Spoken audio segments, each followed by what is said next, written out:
Hello everyone, my name is Devendra Sharma and I welcome you all to at Performance Tutor.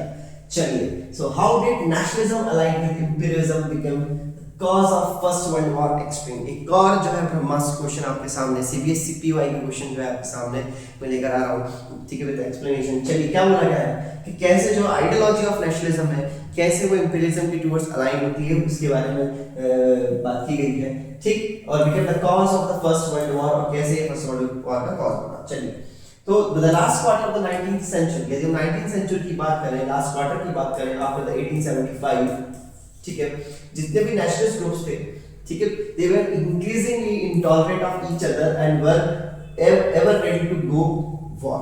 चलिए, क्या बात है, मतलब देखिए, बात ये है कि यूरोप के अंदर by the last means in the 19th century के यदि हम लास्ट क्वार्टर की बात करें तो जितने भी नेशनलिस्ट ग्रुप थे, देखिए यूरोप की जितनी भी पावर्स थी, ठीक है, वहां के जो नेशनलिस्ट ग्रुप थे वो अब क्या चाह रहे हैं, वो अब कहीं ना कहीं वो कॉलोनाइजेशन चाह रहे हैं, वो जाते जाते अपने रिसोर्सेज को एक्सपांड करना चाहते हैं. सभी कंट्रीज जितनी भी यूरोपियन पावर्स थी, यदि हम बात करें रशिया की, जर्मनी की बात करें, इंग्लैंड की बात करें, फ्रांस की बात करें, जितनी भी पावर्स हैं, जितनी भी बड़ी बड़ी कंट्रीज थी, ये अपने रिसोर्सेज को एक्सपांड करना चाहती थी, अपने ज़्यादा से ज़्यादा जो है अपना इम्पैक्ट जो है पूरे यूरोप के अंदर या कह सकते हो वर्ल्ड में एक दूसरे के बीच में एक तरह से राइवलरी चल रही है या एक दूसरे से आगे निकलने की होड़ चल रही है कि हमारे पास ज़्यादा रिसोर्सेज और हमारा कंट्रोल जो है वर्ल्ड में सबसे ज़्यादा. तो इसी में जो है मेजर जो पावर्स होती हैं, मेजर यूरोपियन पावर्स होती हैं, वो क्या करती हैं, वो अपने सब्जेक्टेड पीपल्स, मतलब जो उनके अंदर आने वाले पीपल्स जो है, जो उनके अंदर आते हैं यूरोपियंस, ठीक है,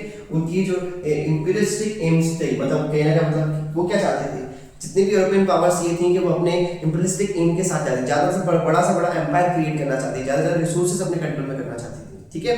तो अब ये जो पावर्स हैं किसी और एरिया को कंट्रोल कर रही हैं, और वहाँ के जो नेशनलिस्ट ग्रुप हैं, ठीक है, वहाँ के जो नेशनलिस्ट ग्रुप हैं, उनकी जो कह सकते हो उनका जो एम है कि भाई हमारा इंडिपेंडेंट नेशन होना चाहिए. मतलब कह सकता हूँ मैं कि यहाँ पर एक ये जो पावर्स थी, एक समय यहीं के लोग जो है एक नेशनलिज्म के आइडियोलॉजी को लेकर आए थे. अब यही लोग जो है किसी और एरिया में जाकर जो है क्या कर रहे हैं, वहाँ के एरियाज को, वहाँ के लोगों का कर रहे हैं, कंट्रोल कर रहे हैं. देखिए क्या था यूरोप के अंदर, यूरोप में जितने भी एरिया, हम नेशनलिज्म यूरोप चैप्टर की बात करें तो सब लोग अपने आप को इंडिपेंडेंट करना चाहते हैं विद ओन आइडेंटिटी, कल्चर, ठीक है, ये करना चाहते हैं. मतलब नेशनलिज्म की आइडियोलॉजी का जो देखने को मिल रही है आपको यूरोप से आई है, ठीक है. आपका फ्रेंच रेवोल्यूशन हुआ, फिर वहां पर जो है वहां के सभी जो है ग्रुप्स अपने अपने कल्चर के टूवर्ड्स अपना नेशन क्रिएट करना चाहते हैं. अब यही कंट्रियां क्या कर रही हैं, दूसरे एरियाज को जाकर क्या कर रही हैं, कॉन्कर कर.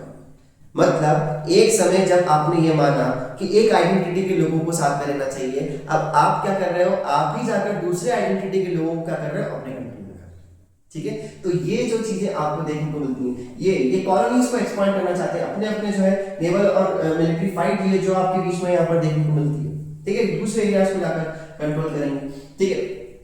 सबसे ज्यादा बाल्कन प्रॉब्लम से, बाल्कन एरियाज की बात करें तो बाल्कन जो कि यूरोप के अंदर एक रीजन है, ठीक है, वहाँ के जो लोग हैं, वहाँ के जो डिफरेंट जो है बाल्कन रीजन्स की हम बात करें तो अलग अलग जो है कल्चर के लोग वहाँ पर रहते हैं. तो उनके बीच में आपस में कॉन्फ्लिक्ट्स थी, उस एरिया को भी ये लोग क्या करना चाहते थे, अपने यूरोप के अंदर भी उसे कंट्रोल करना चाहते थे. वर्ल्ड में तो इनकी कॉलोनीज चली रही हैं, बाकी उन एरियाज को भी ये कंट्रोल कर रहे हैं. Russia, Germany, England, Austro-Hungarian was keen on countering the hold of other powers over the Balkans and extending its own control over the areas. तो बाल्कन्स में जाकर ये अपने कंट्रोल को एक्सपेंड करने की कोशिश कर रहे हैं, ठीक है.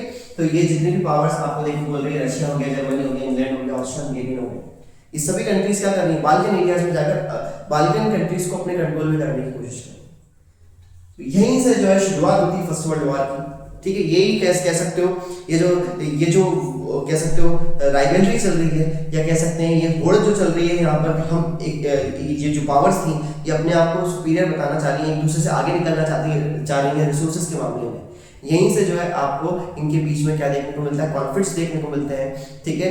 आइडियोलॉजी ऑफ नेशनलिज्म का एक तरीके से इंपीरियलिज्म में देखने को मिली. मतलब ये लोग जो नेशनलिस्ट आइडियोलॉजी पर बात कर रहे थे, अब इंपीरियलिज्म की आइडियोलॉजी के ऊपर डिस्कस कर रहे हैं. ज़्यादा से ज़्यादा क्या होना, अपना एरिया होना, ज़्यादा से ज़्यादा हमारे पास क्या होना, रिसोर्सेज होना. और इसी के बीच में, इसी रिसोर्सेज के कारण इन्हीं जो है एक दूसरे की जो के रिसोर्सेज को कंट्रोल करने के कारण क्या होता है, इनके बीच में वॉर आपको देखने को मिला, जो कि फर्स्ट वर्ल्ड वॉर में कन्वर्ट हुआ. ठीक है। आई होप आपको वीडियो अच्छा लगा हो, ज़्यादा से ज़्यादा शेयर कीजिए, लाइक कीजिए। Thank you so much.